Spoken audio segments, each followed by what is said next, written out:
Vamos, neste vídeo, entender quais foram os antecedentes históricos da administração. Na verdade, a gente não vai entender muito bem, não. Eu só vou mesmo mencionar porque eu já gravei cada um deles nos vídeos anteriores. Eu estou construindo uma playlist nesse canal sobre teoria geral da administração, que é uma importante disciplina do curso de administração, e estou seguindo um livro texto básico que está me ajudando neste começo, que é este livro aqui, ó, do Adalberto Chiavenato, um clássico aí da administração.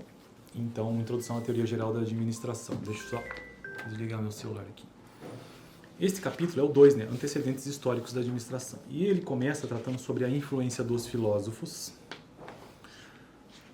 basicamente o princípio da dúvida sistemática ou da evidência, princípio da análise ou da decomposição, princípio da síntese ou da composição e princípio da enumeração e da verificação. Então, a influência dos filósofos desde Sócrates até recentemente, principalmente com René Descartes, de 1596, por conta do seu método que deu um forte impulso à matemática. Isso influenciou fortemente a administração. A segunda influência da organização da Igreja Católica, que ao longo dos anos, os seus princípios de administração pública passaram às instituições do Estado, como Atenas, Roma, etc.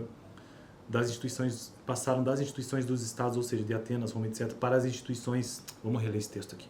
Ao longo dos séculos, os princípios de administração pública passaram das instituições dos Estados, por exemplo, Atenas, Roma, para as instituições da Igreja Católica e da organização militar. E que isso teve uma forte influência, principalmente no que se refere à coordenação.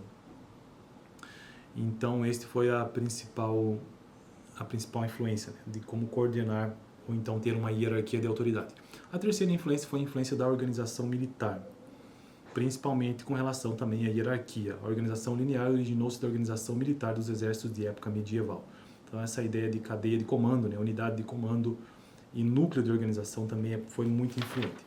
A quarta influência foi a influência da Revolução Industrial, as duas, né, tanto a primeira como a segunda, que é uma única, mas as duas, principalmente a de 1780 a 1860, que foi a primeira Revolução Industrial que tem íntima relação com a Revolução do Carvão e do Ferro. A segunda Revolução Industrial, 1860 a 1914, ou seja, a Revolução do Aço e Eletricidade. Então, a primeira, Revolução do Carvão e do Ferro, e a segunda, do aço e da eletricidade. E ambas contribuíram para quê? Para a mecanização da indústria, da agricultura, aplicação da força motriz à indústria, desenvolvimento de um sistema fabril, espetacular aceleramento de transportes e das comunicações, além de aparecimento de fábricas e indústrias.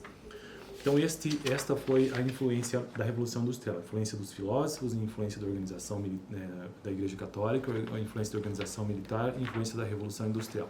Agora vamos então à influência dos economistas liberais, que eu tratei nos vídeos passados, inclusive. Principalmente o liberalismo econômico, representado principalmente por Adam Smith, e também dos pensamentos de Karl Marx, principalmente com o conceito de mais-valia e seus conceitos que depois se desenvolveram no socialismo. Na verdade, ele era um socialista, como muitos outros que existiam naquele momento, que surgiram com o advento da Revolução Industrial, e depois se desenvolveu, né, em outra forma de pensamento, que é o marxismo. Então, a influência dos economistas liberais também foi bastante importante, principalmente das ideias básicas dos economistas clássicos, né, como Adam Smith, como já mencionei, a ideia de que aquilo que é focado no indivíduo, principalmente, né, a ideia central é a competição. Então, a ideia de competição trazida pelos economistas liberais foi fundamental como antecedente histórico da administração. E, por fim, a influência dos pioneiros e dos empreendedores. E aqui no que se refere àqueles que surgiram principalmente ali no século XIX até 1900, né, no contexto inglês e norte-americano. Então, os famosos criadores de impérios, né, integravam concorrentes, fornecedores e distribuidores. Nos Estados Unidos, grandes famílias, né, grandes conglomerados de grandes empresas, por exemplo, os Rockefeller, deixa eu ver se eu encontro a nomeação correta aqui. Os Rockefeller, entre outros, né, que foram o embrião da moderna organização.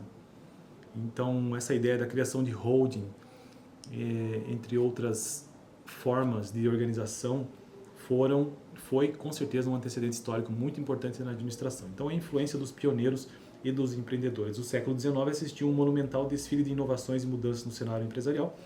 O mundo estava mudando e as empresas também, as condições para o aparecimento das teorias administrativas estavam se consolidando. Em torno de 1820, o maior negócio empresarial privado eram as estradas de ferro, que impulsionavam as ações, investimentos e o ramo de seguros, e também provocaram o fenômeno da urbanização, principalmente. E aí, então, esta influência dos pioneiros, os principais itens, ou os principais impactos foram desenvolvimento tecnológico, livre comércio, mudança dos mercados vendedores para mercados compradores, aumento da capacidade de investimento de capital, rapidez no ritmo de mudança tecnológica que reduz custos de produção e crescimento dos negócios e da empresa.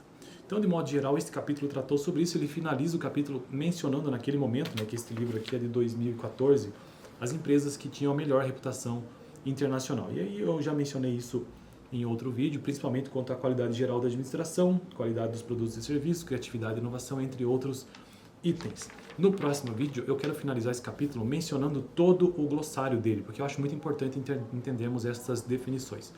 No vídeo passado, então, tratei sobre as companhias mais admiradas do mundo naquele período, 2014. Dá uma olhada que eu vou deixar aqui no final. Valeu!